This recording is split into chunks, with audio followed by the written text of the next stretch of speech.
Coming up on no matter Sophisticated how Mom. many talents or talents that God gives each individual person, he gives them all to your natural abilities, meaning that you have everything within you to utilize your purpose and to multiply, because that is the parable of the talents. One had 5 talents and he doubled it. One had 2 and he doubled it. You have everything within you to double your talents. That is abundance. That is prosperity. Don't think that God did put you here just to have talents, just to throw them up in the air. No. Dedication, preservation, take a look inside your salvation. Do every good work, it takes patience, like a butterfly, transformation. What is up, guys? Sophia here, back with another video. If you are new to my channel, don't forget to subscribe and hit the notification bell so you can stay updated on all of my videos. And don't forget to check the description box, because as always, I'll be putting a whole bunch of stuff in there, like a whole dissertation. Plus, I include my Patreon, where I talk about all things glowing up and leveling up your life. Now, what today's video is going to be about, because I did put a poll on my YouTube wall, and I highly suggest that you go check that out, because I want to start a Facebook group. And so vote on what you want to have the Facebook group. And I know I'm getting sidetracked, but not really, because what a lot of you said is that you wanted to talk more about your God-given purpose and make money from it, right? So what the topic of this video is a preliminary thing on how to find your purpose. I can't name each and every purpose for each and every one of y'all, but I can at least direct you on how you can begin to do that. So let's go ahead and get on into it, shall we? So the first tip is that in order to find your purpose, is a lot of the times it is a part of your life lesson. I think that we tend to look over our talents and our gifts because it is so much a part of us that we don't even know it's a part of us. So we can see that through the story of David and Joseph. So if you want to read that for yourself, I'm not going to quote it. It's in 1 Samuel 17:36, and specifically before David slayed Goliath, because David was known for being a warrior. Not only did he slay Goliath, but he also slayed a whole bunch of freaking Philistines. So everybody was like, yo, David. And I have a video on David. I'll put it down in the description box. But in a nutshell, David was very young. He popped out the woodworks. People was like, you're not going to be able to slay no freaking body, okay? And then what did David say? He said, when I was out tending the sheep, because they were trying to make fun of him, they was like, shouldn't you go be shepherding and tending some sheep, because they belittled him. But what David said was, while I was out tending the sheep, I learned to slay a lion, and I learned to slay a bear, and I will slay this Philistine. So not only did he have learned faith in his life experiences as a shepherd, but also he learned to have faith in God. So whatever your purpose is, you have to look at the positions that God is putting you in now. Sometimes we're like, why are we here? Why am I doing this? I don't understand why I'm going through this, or I don't understand why I'm at this job. I don't understand. But instead of complaining or seeing it as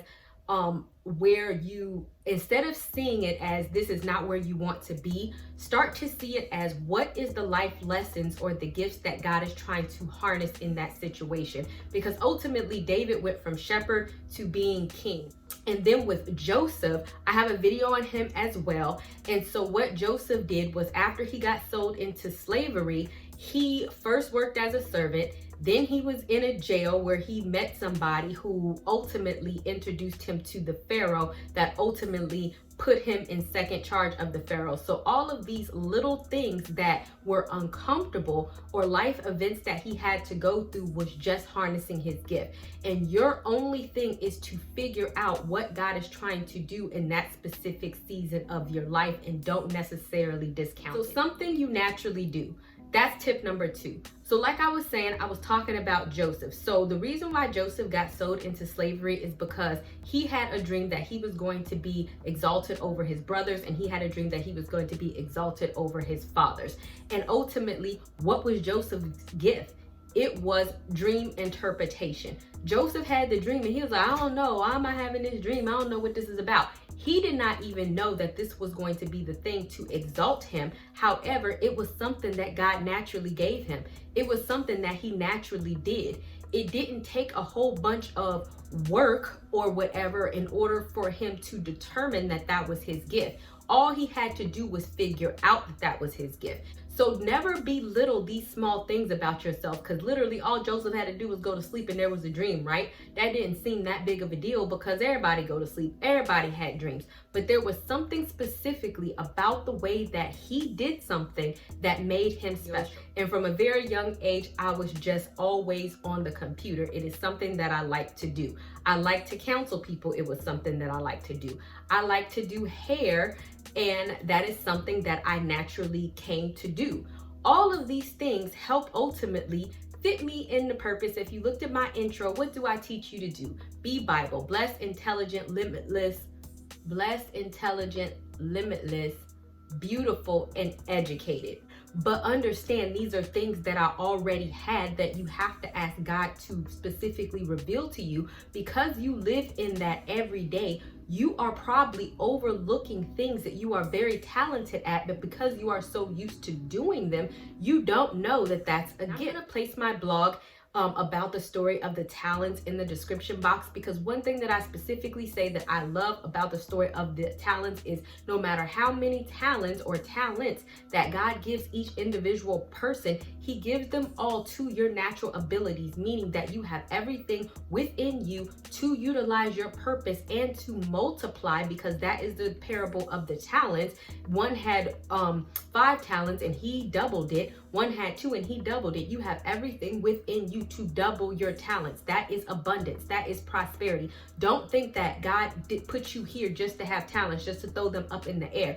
No, whatever talents you have, he intends you to use them in your purpose for them to be doubled. So figure out what they are by making a list of things that you are naturally gifted at and that you are naturally able to do, no matter how small or minor or how much you don't think you can make money from it. Just make a list of it, because I can almost bet that you will be that one person that will be able to monetize that talent. Number 3, people ask you to do it. Once again, we can see this going back to the story of Joseph, because when he was in the freaking jail, the person that he was in the jail with is the one who recommended him to Pharaoh to interpret the dream. So if you are that good, people are going to naturally ask you to do it. One time I was walking around just chilling, minding my own business, and somebody was like, oh my goodness, who did your hair? Can you do my hair? I didn't, because I don't want to do other people's hair. I want to teach y'all how to do y'all hair, because I know y'all on a budget, but no, I don't want to do other people's hair. But that doesn't change the fact that people ask you to do it. So if somebody is always coming to you, hey, can you plan this event? Can you organize this? Can you do this? Can you be that? Can you do something? The fact that they're asking you is you needing to understand that that may be your talent. So the 4th tip is, what are you known for? Everybody can be known for something, good, bad, indifferent, whatever. I am known for the person that's always changing her hair, that is always not afraid to wear crazy things, and that is always reading the Bible. Do you want to know a really weird, you're probably gonna think this is pretty weird.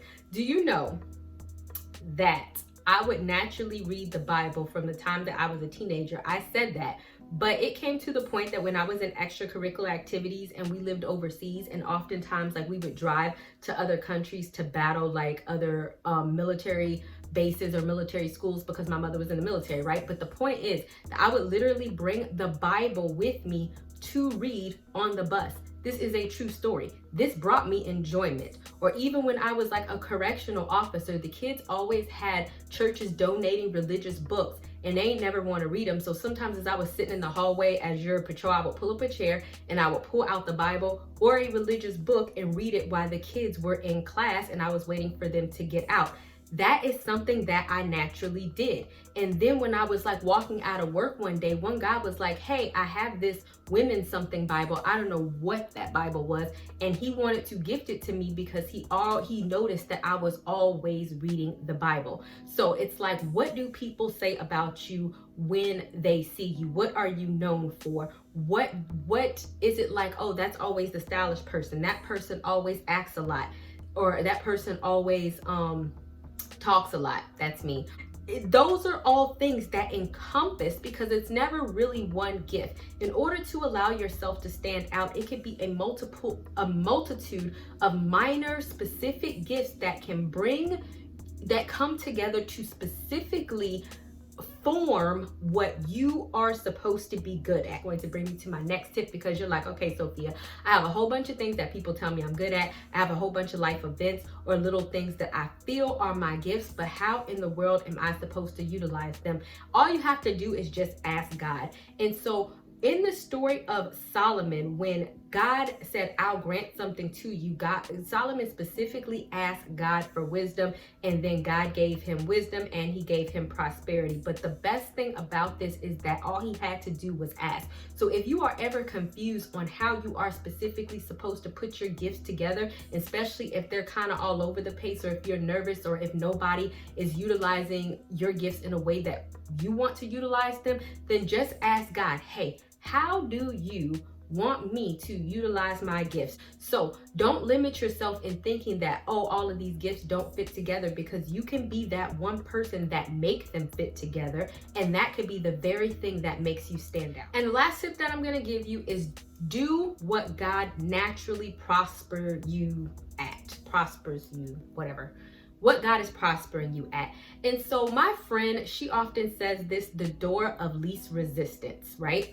And so if you check out my last video, I talk about, are you on God's plan? And one of the specific Bible verses that I mentioned is the story of Saul, and Saul was like, why are you persecuting me? And God said, because you are pointlessly resisting, or you are going against the goads. If you're not going against the goads, you're like, Sophia, what? If you're not going against the goads, then it will start to work out for you. If you are, then doors will start to close for you. And so in the story of Jacob, and if you go to Genesis 30, I'm not going to read it, but I'm going to give a synopsis. What God specifically did is he consistently prospered Jacob in the area of shepherd sheep stuff, okay? Shepherds, because you know that's God's thing, shepherds, right? And so he continuously prospered him again and again and again in this area. So the test is, if God wants you to start utilizing the gift in the way that you're utilizing it, you will start to notice that progress is being made. I'm not saying there's going to be like miracles overnight, but progress is going to be made. If you notice that you're utilizing your gifts and every time you try, you keep failing, or it keeps going bad, or things keep going wrong, or people keep telling you that you're not good at it or you're not talented at it, then either you just need to reevaluate. You can reevaluate and harness your gift in a different way, because no matter what your gift is, you always should be striving to improve yourself and make it better. I don't care if you can sing. Even Beyonce takes voice lessons. People who can naturally sing take voice lessons, and the reason why is because you always have to harness your gift. So either you need to harness your gift and make it better and try again, and if you notice that you keep failing, then probably that's not the direction that God wants you to go. So notice that if God is keep leveling you up, prospering you in the direction, then that is the direction that God wants you to use your gifts. So I hope that makes a whole bunch of sense. Hope that makes a whole bunch of sense. Don't forget to subscribe. Don't forget to check the description box, because I put these in here and these are super cute and they're crochet. So I'm gonna have a hair tutorial sidebar soon, but you know, in case y'all are like, girl, your hair, you might not like it, or you might. If you do, then check the description box. And I would love to know what challenges you have finding or utilizing your gifts. And yeah, I will see you guys another day, another time.